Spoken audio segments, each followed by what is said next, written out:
بسم اللہ الرحمن الرحیم۔ اللہم صلی علی نبینا محمد۔ حضرت محمد صلی اللہ علیہ وسلم کا شاہ روم قیصر ہرقل کے نام خط۔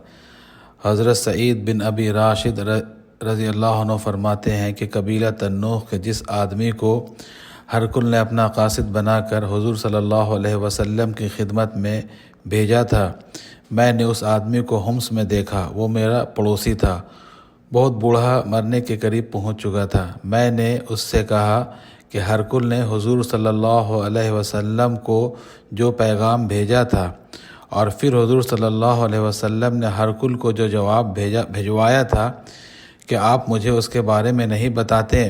اس نے کہا ضرور۔ حضور صلی اللہ علیہ وسلم تبوک تشریف لائے ہوئے تھے اور آپ نے وحیہ کلبی کو ہرقل کے پاس بھیجا۔ جب حضور صلی اللہ علیہ وسلم کا خط ہرقل کو ملا تو اس نے روم کے چھوٹے بڑے تمام پادریوں کو بلایا اور ان کو اپنے دربار میں جمع کر کے سب دروازے بند کروا دیے، اور اس نے کہا یہ آدمی یعنی حضور صلی اللہ علیہ وسلم وہاں آ پہنچا ہے جہاں تم دیکھ رہے ہو، یعنی تبوک میں، اور اس نے مجھے خط بھیجا ہے جس میں اس نے مجھے 3 باتوں کی دعوت دی ہے، یا تو میں اس کے دین کا اتباع کر لوں، یا ہم اسے جزیہ ادا کریں اور یہ ملک اور زمین ہمارے پاس رہے، یا ہم اس سے جنگ کے لیے تیار ہو جائیں۔ اللہ کی قسم تم آسمانی کتابوں کو پڑھ کر معلوم کر چکے ہو کہ یہ آدمی میرے قدموں کے نیچے کی زمین پر ضرور قبضہ کرے گا، اس لیے آؤ، یا تو ہم اس کے دین کے اتباع کر لیں یا ہم اپنا ملک اور زمین بیچ کر اس کو جزیہ دینے لگ جائیں، یا تو ہم اس کے دین کا اتباع کر لیں یا ہم اپنا ملک اور زمین بچا کر اس کو جزیہ دینے لگ جائیں۔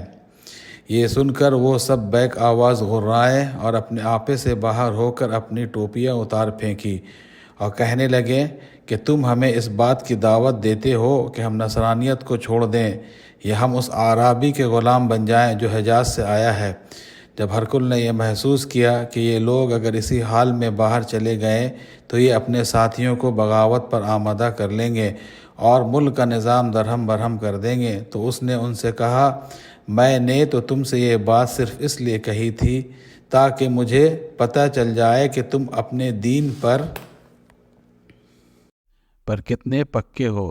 اس کے بعد اس نے عرب کے تجیب قبیلہ کے اس آدمی کو بلایا جو عرب نصارہ کا حاکم تھا، اور اس سے کہا کہ ایک آدمی میرے پاس لے کر آؤ جو بات یاد رکھ سکتا ہو اور عربی زبان جانتا ہو، اسے میں اس آدمی یعنی حضور صلی اللہ علیہ وسلم کے پاس خط کا جواب دے کر بھیجوں گا۔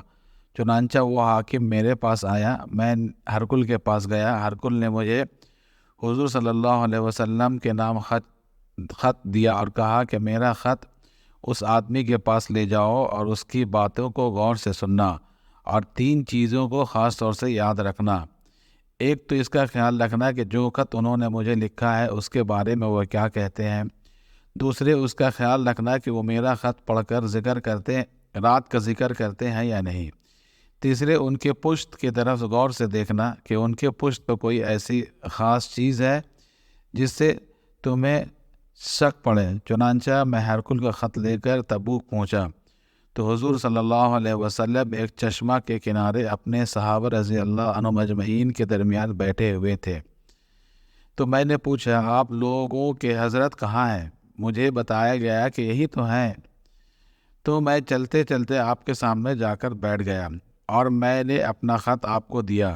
آپ صلی اللہ علیہ وسلم نے فرمایا کیا تم اپنے باپ حضرت ابراہیم علیہ السلام کے دین میں داخل ہونا چاہتے ہو جو ہر غلط اور باطل سے پاک ہے؟ میں نے کہا میں ایک قوم کی طرف سے قاصد بن کر آیا ہوں اور اسی قوم کے دین پر ہوں، جب تک اس قوم کے پاس نہ چلا جاؤں ان کے دین کو نہیں چھوڑ سکتا۔ اس پر آپ نے یہ آیت پڑھی اِنَّكَ لَا تَهْدِي مَنْ أَحْبَبْتَ وَلَكِنَّ اللَّهَ يَهْدِي مَن يَشَاءُ وَهُوَ أَعْلَمُ بِالْمُهْتَدِينَ۔ ترجمہ تو راہ پہ نہیں لاتا جس کو تو چاہے، پر اللہ راہ پہ لائے جس کو چاہے، اور وہی خوب جانتا ہے جو راہ پہ آئیں گے۔ اس کے بعد فرمایا اے تنوخی بھائی، میں نے ایک خط نجاشی کو بھیجا تھا، اس نے میرا خط پھاڑ دیا، اس وجہ سے اللہ تعالیٰ اسے اور اس کے ملک کو پھاڑ دیں گے۔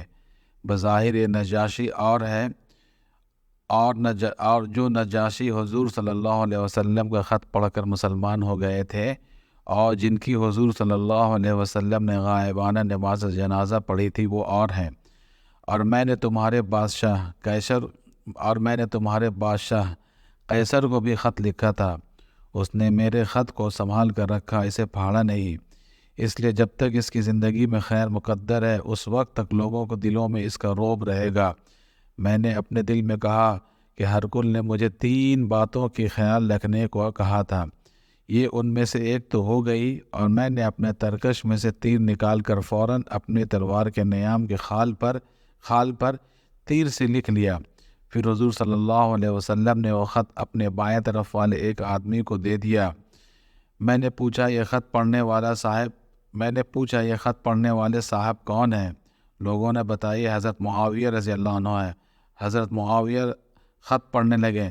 ہرکل کے اس خط میں یہ مضمون تھا کہ آپ مجھے ایسی جنت کی دعوت دے رہے ہیں جس کی چوڑائی آسمانوں اور زمین کے برابر ہے، اور جو متقیوں کے لیے تیار کی گئی ہے۔ جب آسمانوں اور زمین کے برابر جنت ہو گئی تو دوزخ کہاں گئی؟ تو آپ صلی اللہ علیہ وسلم نے فرمایا سبحان اللہ، جب دن آ جاتا ہے تو رات کہاں چلی جاتی ہے؟